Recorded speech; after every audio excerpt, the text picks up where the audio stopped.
Avon Resources Limited is a gold exploration company with significant projects in British Columbia and the Yukon. Trading on the TSX Venture Exchange, symbol ABN, and the OTCQB, symbol ABNAF. Surrounded by world-class gold deposits and mines, Avon's 23,000 hectares Forest Kerr Gold Project is located in the heart of the Golden Triangle in northwestern BC. For more information, visit us at avonresources.com.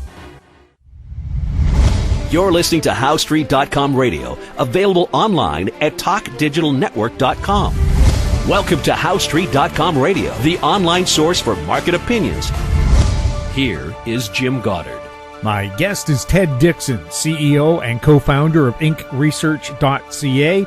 He invented the Inc. Canadian Insider Index, which is used by the Horizons Canadian Insider Index ETF, a 2017 and 2018 Fund Data Fund Grade A Plus award winner. His website, CanadianInsider.com. Ted, welcome back to the show. Jim, thanks for having me back, and thanks for everyone for tuning in and listening to our chat today. We briefly discussed helicopter money. What is it? Is it on the way? Is it going to help us? Well, we put out a report on Monday to our members and subscribers on Canadian Insider, suggesting that with these negotiations going on in Washington for another X trillion amount of stimulus, that we could be in a situation where we have helicopter money, where it just what Ben Bernanke talked about 10 years ago, or more than 10 years ago, it was like 20 years ago, it actually would come to fruition. But, you know, Jim, I think when we wrote that, we were probably being a little conservative, because I think there's evidence to show that we already have helicopter money flying around from the United States. And that is helping to explain some of the market behavior right now, in that you've got this huge divergence between, you know, what's going on in the ground with COVID-19 and, you know, the rollbacks of the openings, and the stock markets flirting with, you know, well, some of these indices flirting with new all-time highs. And I believe today the S&P 500 probably hit a new all-time high. So what's going on? And what we looked at was a speech that Ben Bernanke gave after he retired from the Fed at the Brookings Institute. And he gave, it was actually a blog, and he actually laid out, you know, what you would need to do if you wanted to do helicopter money. And without going into all the details, and you can find this blog post at the Brookings Institute, and he posted it back, I believe, in 2016, April 11, 2016.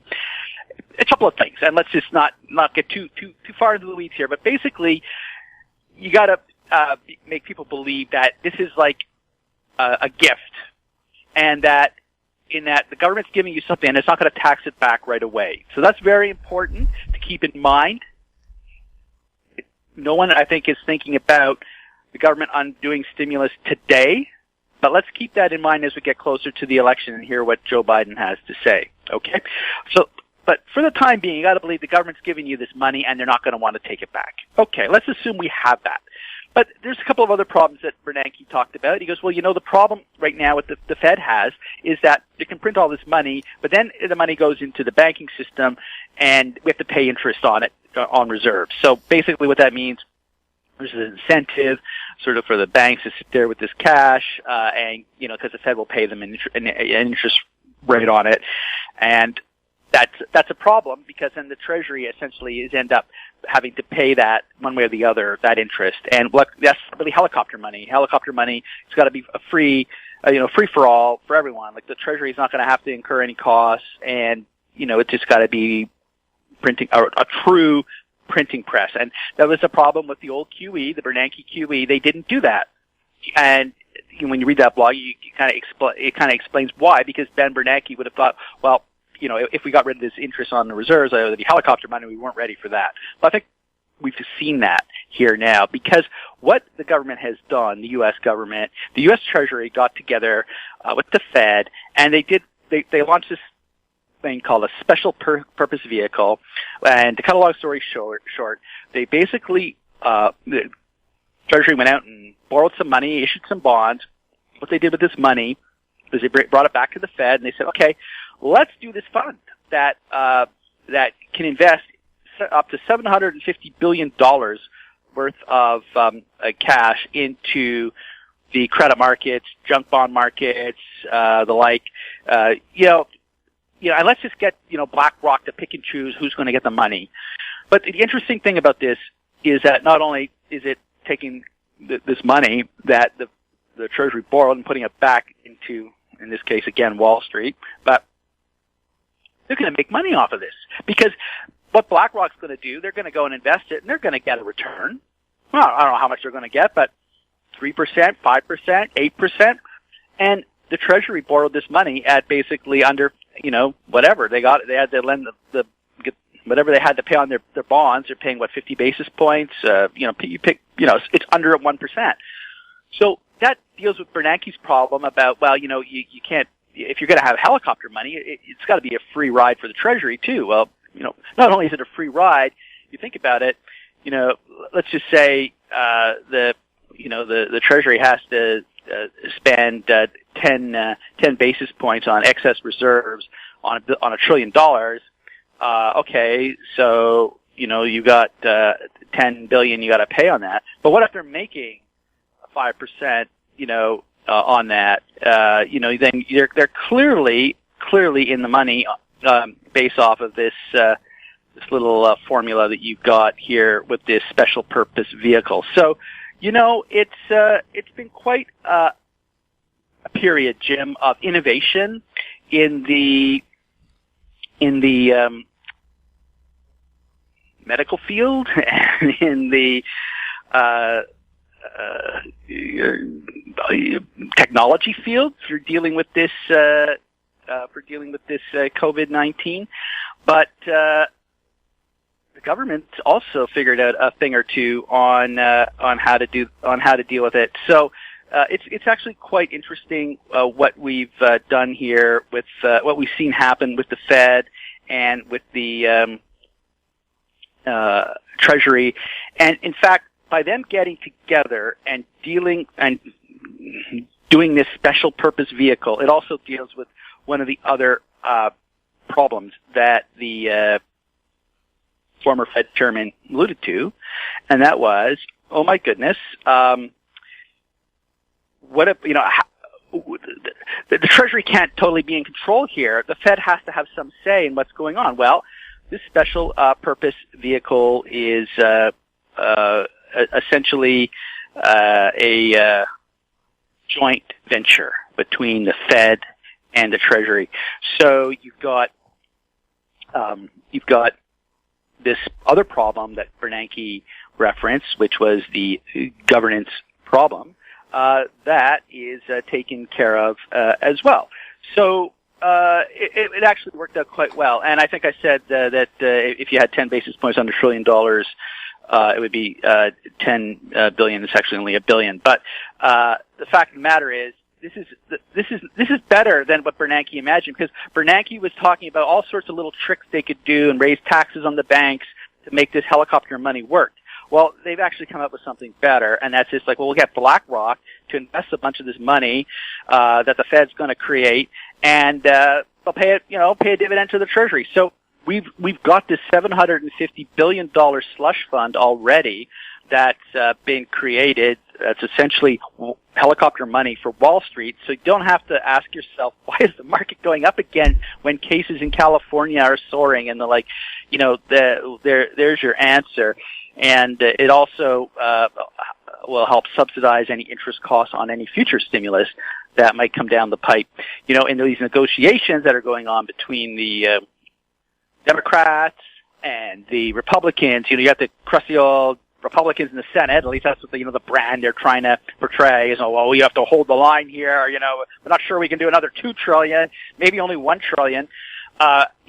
Somebody will explain to them, well, don't worry about the pay, how much it's going to cost on the interest, because we've got this little pot of magic over here called a special purpose vehicle, and, it's throwing off cash, and so you don't got to worry about the interest payment. So, maybe we'll make some capital gains on it.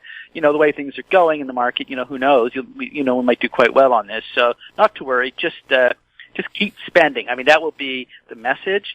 And the only obstacle, I think, in the way of getting another round of stimulus is the political calculations for November. And do the Democrats want to play ball and help Trump, do something that could, keep the economy afloat or help the economy? I mean, so that's a really kind of dirty aspect of politics where, all of a sudden the calculations on winning become more important than, what's your objective in terms of what you think is best for the country. So I'm not saying that this is the approach that is the best, but at the end of the day, I think whether they do the stimulus or not is going to come down to whether the Democrats are willing to give the Republicans anything in the negotiations in order to get the stimulus done. I would bet they probably will, because at the end of the day, Democrats do like to spend money, and they won't want to be seen as the obstacles.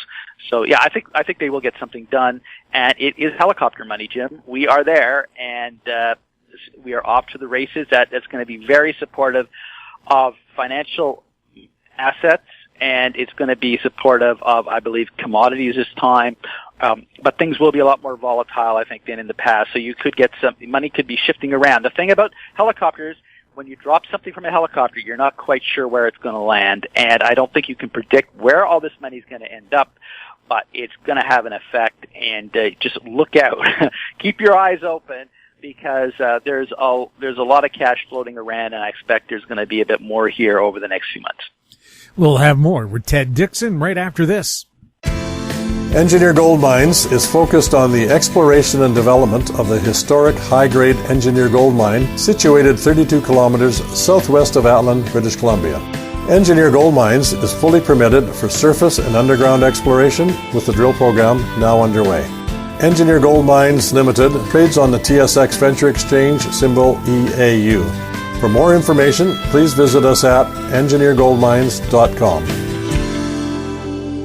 Cypress Development Corp. is developing a world-class lithium resource in the heart of Clayton Valley, Nevada. The size of the resource makes the Clayton Valley project a premier asset with the potential to impact the future of lithium supply. Cypress Development Corp. trades on the TSX Venture Exchange, symbol CYP, the OTCQB, symbol CYDVF, and on Frankfurt, symbol C1Z1. For more information, please visit our website, cypressdevelopmentcorp.com. Welcome back. We're speaking with Ted Dixon. Ted, can Nova Scotia save the world from COVID-19? Well, that's the report we put out 2 weeks ago to our members.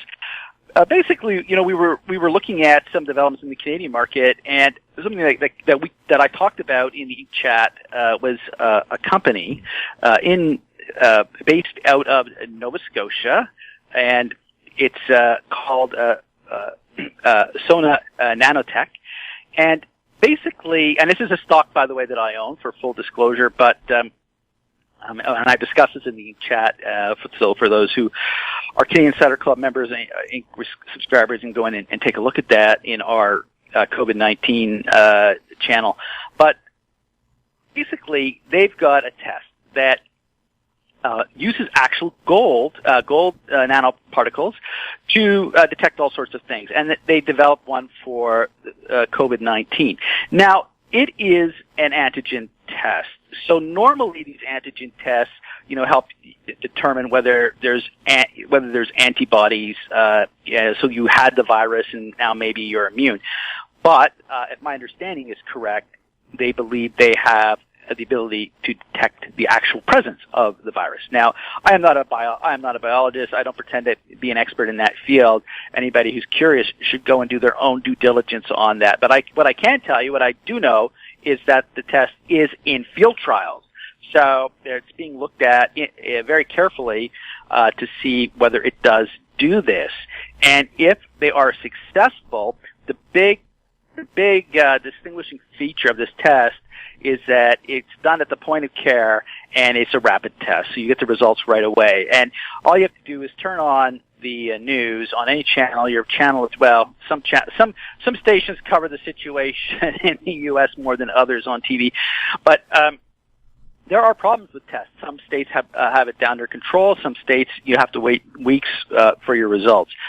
Well, this has the the potential to be a game changer if it works. And I have to underscore that there's indications that they've done some testing on it that it works, but they're in field trials right now. They're going to get some third party validation, additional validation that it works. So they're waiting for those results, because then they can remove a research designation on this test and be able to commercially provide it. So keep your eyes on Nova Scotia.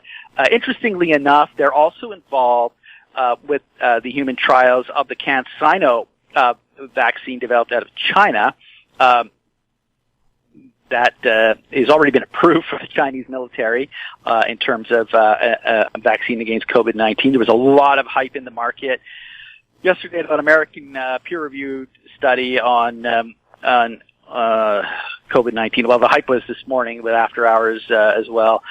But it's a real horse race on this vaccine. I still don't think one should assume we're going to have an effective one, but there is certainly a lot of people trying, and it's not clear who the winner is going to be. But Nova Scotia, through the Canadian Centre for Vaccinology, has participated in some of these trials with this CanSino vaccine. So, Nova Scotia doesn't get a lot of attention, but there's a lot happening there, and it's all human capital, right? It's all what we don't talk about in Canada at all, right? We don't talk about our labor force and how strong it is. We're always moping about the oil patch, and either it's how depressed it is because we won't build a pipeline, or how bad it is because it does greenhouse gases. You can take your pick what side you're on, but we talk about that a lot. We can talk about real estate, and of course, we talk about the big banks in Toronto. If you turn on business television here, you're gonna.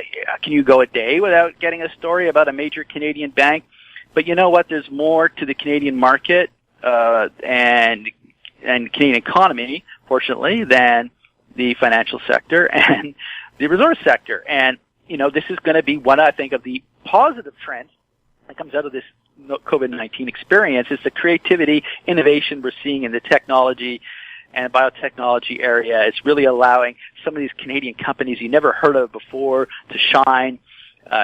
So from that perspective, it's very positive. Now, I don't want to take away from all the hardship that, of course, has come along with this pandemic. There's been a lot of hardship.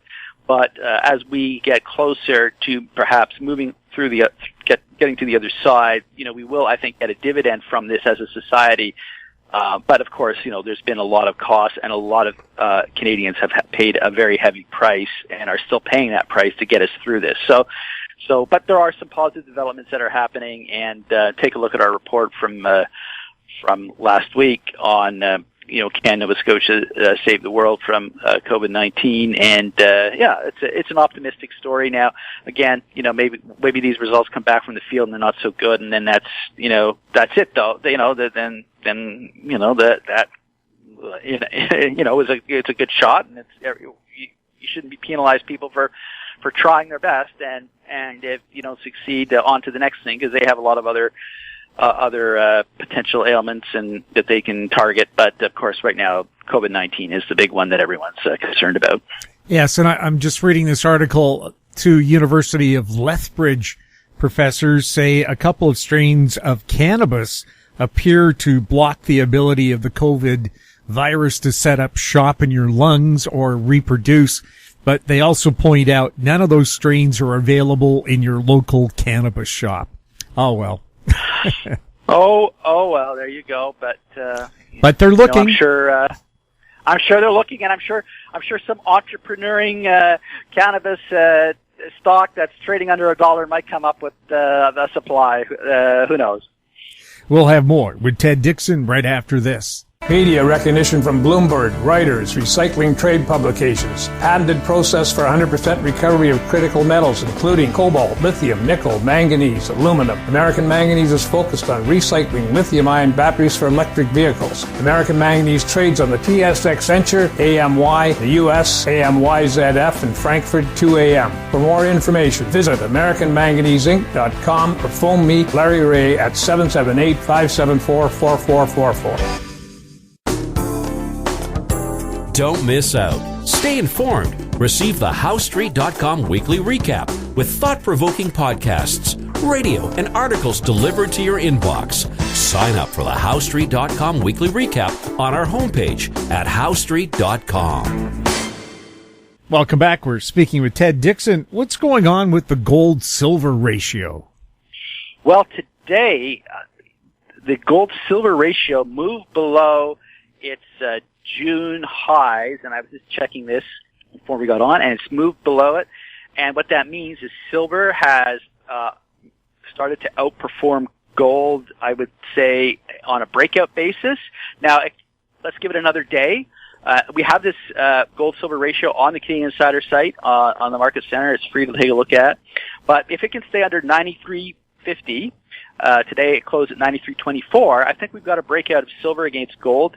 And that signals our G-economy scenario, which means government-led inflation. And it should be positive for the resource sector in Canada. So it's really a great indicator to look at, and it's something you want to keep your eye on. So it's something that we've been monitoring, and today was a good day for that. And it's nice to see that break through the highs. I'm not sure if the S&P was able to close at its at a new high, but the gold-silver ratio was able to break through a key level. So that's a positive sign for the Canadian market, and it's a positive sign for insider stocks, I believe, because insider stocks tend to be inflation-oriented, and we talk about that in our presentation that's available also on Inc. Ultra Money. But in general, though, this is a very positive development. It's going to be I think an important development for the Canadian resource sector, and it will also people. I know there's been a lot of people moving towards silver, silver miners looking for those plays, and I think that's only going to intensify after today, and also it should be good for other industrial mining stocks as well. So coppers and the zincs and the nickels. So it's a really good development here for that group. And let's though hope that for the sake of that part of the market that this gold-silver ratio can keep that momentum and keep heading down, because down means inflation is smothering deflation, and up means gold is outperforming. Up means we're heading back towards deflationary type possible scenario. So you want to see that gold-silver ratio heading south. What have governments done well in Canada to help recover from the virus crisis, and what are they doing poorly?